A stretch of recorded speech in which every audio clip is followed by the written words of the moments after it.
16% of entry-level jobs in AI-exposed fields are gone. Not predicted, not over a decade, already measured by Stanford a few weeks ago. The unemployment rate says everything is fine, but the unemployment rate is lying.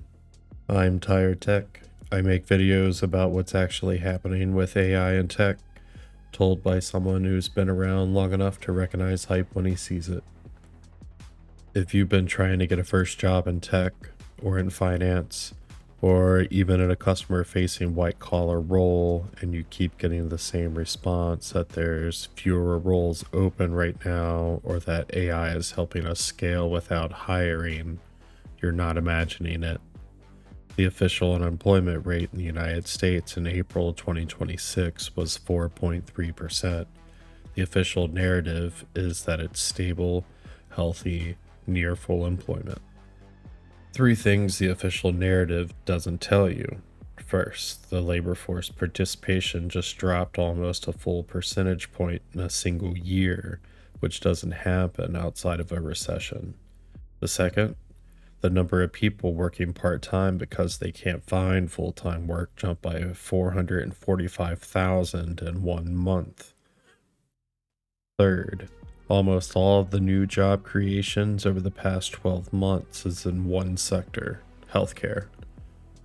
The economy you can see in the data is not the economy you read about in the headline number.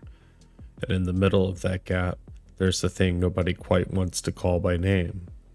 The first door is closing. In April of 2026, researchers at Stanford published the cleanest piece of evidence we have so far on what AI is actually doing to the job market. They didn't ask people whether they felt threatened, they looked at hiring data. They compared employment and occupations that are heavily exposed to generative AI, such as software engineers, customer support, technical writing, junior analysts, and paralegals, against occupations that aren't: construction, healthcare, skilled trades. And they found that early career workers had lost 16% of their employment compared to the trend line before ChatGPT. 16%, concentrated entirely at the entry level. Senior workers in the same fields, basically unaffected. Mid-career workers, basically unaffected. The AI replacement isn't happening to people who already have jobs. It's happening to the door that used to let new people in. A separate Yale study, published a few months earlier, looked at the same broad question and found no overall change in employment in AI-exposed occupations. Both studies are real. They don't actually contradict each other. The Stanford team broke the data out by a career stage. The Yale team did not. The story is in the breakdown somewhere in between. If you're already in the building, AI is your coworker. If you're trying to get in the building, AI is the receptionist, deciding whether your application gets reviewed. There's a reason it is hitting entry level first. Anthropic, yes, Claude, published a study in early 2026 mapping out which job tasks are actually being performed by AI right now, today, by their own users. In computer and math occupations, more than 35% of measured task usage was AI handled. In office and in admin work, 34%. In business and finance, 28%. But, and this is the part that actually matters, almost all of that usage was augmentation. People who already have jobs are using AI to do their work faster. They're not being replaced, they're just doing more. The work that used to be the training wheel jobs for new graduates, drafting the first version of a memo or summarizing meeting notes, writing the boilerplate code, reviewing the contract for obvious issues, that work is now being done by a model, faster and for free. and is available 24 hours a day. The senior person who used to need a junior to hand things off to, well, they don't anymore. The junior person who needed those tasks as a starting role, well, they have nowhere to start. This shows up in the layoff data too. Tech industry layoffs in the first quarter of 2026 hit 80,000 workers. Roughly half of those layoff announcements cited AI as a reason. But here's the catch, and this is actually where it gets kind of interesting. I keep coming back to the 4.3%. That's the unemployment rate that gets quoted on the news. It's the number that politicians point at. It's the number that means everything is okay. But the unemployment rate has a really specific definition. To be counted, you have to be actively looking for work in the last 4 weeks. If you've given up, you don't count. The number of discouraged workers, people who've stopped looking, jumped by 144,000 in a single month earlier this year. The total is now over 500,000. Those people are not in the unemployment rate. The number of people working part-time because they can't find full-time work hit 4.9 million. That increased by 445,000 in 1 month. Those people are counted as employed in the headline rate, as if they're fine. Labor force participation, the share of working age adults either employed or looking for work, fell almost a full point in 12 months. That doesn't happen outside of a recession, except that this time it did. And then there's the sector breakdown.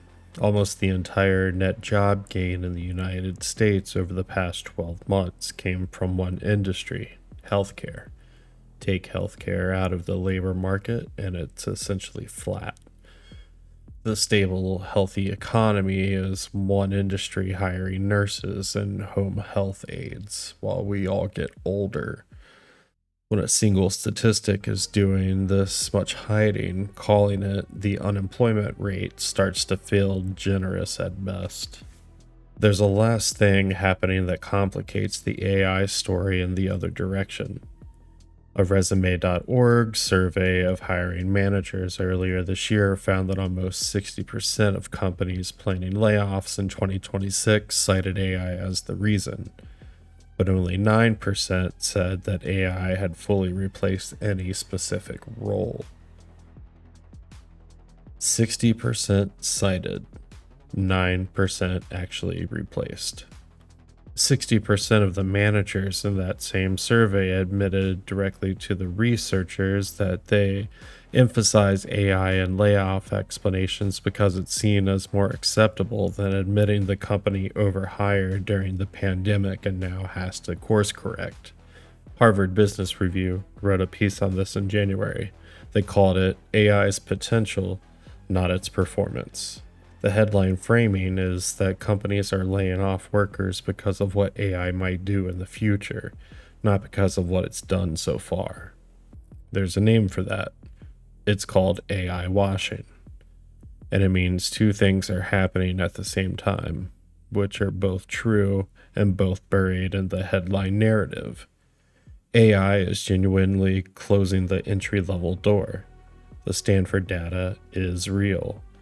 AI is also being blamed for layoffs that would have happened anyway because the labor market is correcting from a pandemic overhire and a high interest rate environment. Both things hurt the same workers. Both things show up as AI took my job. Only one thing is technically true. The reason I keep using "you're not crazy" as a thing this channel keeps coming back to is because the gap between the official labor narrative and what working age adults are actually experiencing in 2026 is wide enough to drive a truck through. The unemployment rate says 4.3%.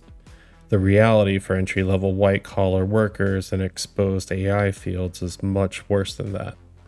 The companies say AI is making us more efficient. Some of them mean it literally. Many of them mean we overhired and AI is a more dignified explanation. The labor force participation drop is not in the headline. The part-time economy reason spike is not in the headline. The sector concentration in healthcare is not in the headline. The Stanford study on early career displacement, yeah, it's not there either. If you've spent the last year sending out applications and getting nothing back, or watching your team get smaller while the company says everything is fine, or trying to start a career in a field where your senior version of you is the only one still hiring, that doesn't mean the economy is collapsing. It doesn't mean AI has taken over the world. It means the headline number is hiding a real change in who gets to enter the workforce. And for people closest to the change, new graduates, junior career changers, the people trying to break into white collar work, are the ones being asked to ignore the data and trust the headline.